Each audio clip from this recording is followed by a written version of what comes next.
Subhanahu wa ta'ala melangkahkan kaki kita untuk melaksanakan kewajiban kita sebagai umat muslim, yaitu melaksanakan ibadah salat Jumat secara berjamaah. Salawat dan salam tidak lupa kita sanjungkan kepada baginda Rasulullah sallallahu alaihi wasallam. Semoga dengan selalu kita mengucapkan salawat atas beliau. Allahumma salli ala sayyidina Muhammad wa ala alihi sayyidina Muhammad. Mudah-mudahan kita mendapatkan syafaatnya di akhir kelak nanti. Amin amin ya rabbal alamin.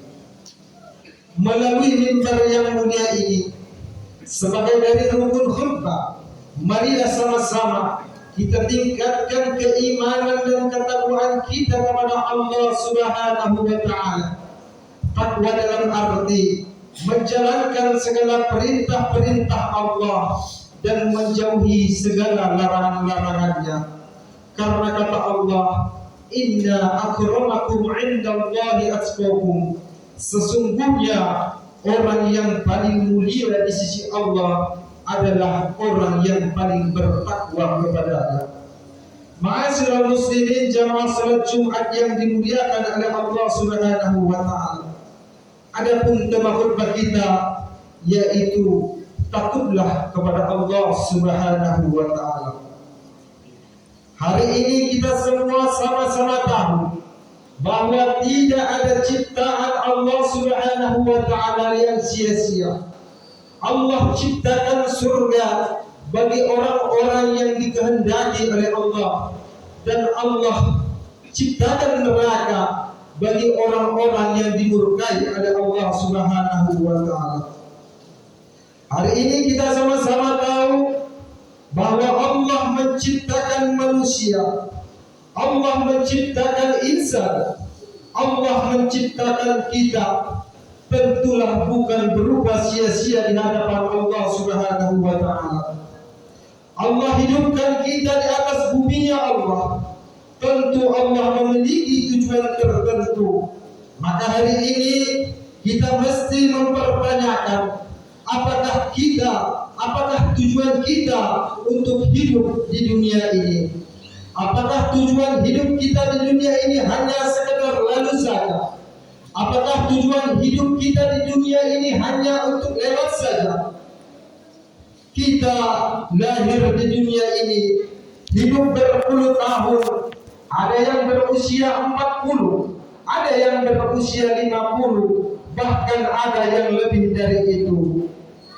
Maka dari itu, setelah itu kita meninggal dunia, lalu kita akan meninggalkan dunia yang fana ini.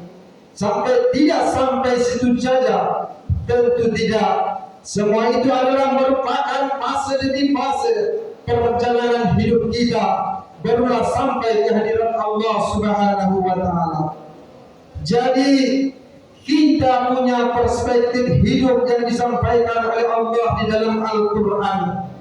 Banyak ayat yang mengatakan bahwa tujuan hidup manusia, Allah Subhanahu wa ta'ala berfirman, "Wa ma khalaqtul jinna wal insa illa liya'budun."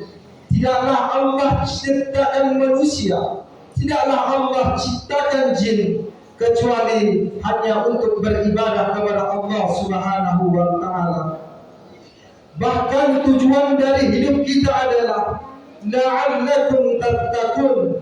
Janganlah pernah kita tidak bertakwa kepada Allah Subhanahu wa ta'ala. Karena tujuan hidup manusia untuk bertakwa kepada Allah Subhanahu wa ta'ala, meningkatkan rasa takut kita kepada Allah. Itulah tujuan kita hidup di dunia ini. Maka di dalam Al-Quran Allah mengatakan, "Ya ayyuhalladzina amanu taqullah." Hai orang-orang yang beriman. Seruan ini bukan hanya orang-orang yang beriman yang imannya lebih kuat atau imannya yang stabil, bahkan imannya yang lemah. Maka dari itu Allah menyerukan, ittaqullah, bertakwalah kamu kepada Allah, takutlah kamu kepada Allah. Jangan sampai takut kita mengalahkan takut kita kepada Allah. Allah mengatakan, takutlah kamu kepada Allah, tambahlah rasa takutmu, tambahlah rasa imanmu, baik yang imannya kuat, baik yang imannya lemah, baik imannya yang stabil, terutama bagi orang-orang yang imannya sangatlah lemah.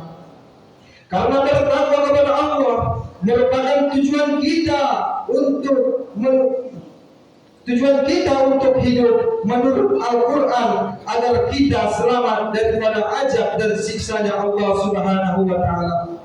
Maka kita bertanya, bagaimana cara kita menambah rasa takut, menambah rasa iman, bagaimana merubah agar kita menjadi orang-orang yang bertakwa.